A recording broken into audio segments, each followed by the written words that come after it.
Good afternoon. I am your favorite Vijay sir. Now we will see about the NMS examination.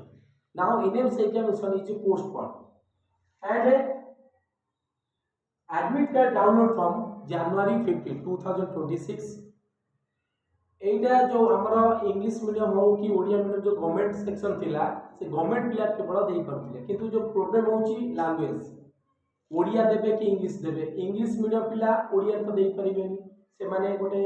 आसे से माने एबे appeal करूछन कि आमे केमती परीक्षा दबो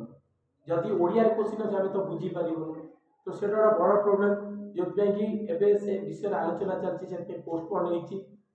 आ ओडिया मीडियम पिला से माने ओडिया रे देई परिबे तेणु एबे आपण फुल्ली पूरा गोटे मास प्रिपेयर हुंतु आउरी गोटे मास आपण हाथ रे अछि बढा केना प्रैक्टिस करंतु आउ तापरे एबे आउ कोनसी माने 7 तारिख जो एग्जाम होबार थिला सेटा होबार नै आ 3 तारिख को डाउनलोड करिया थिला आलु सेटा करिबा नै जनवरी 15 रो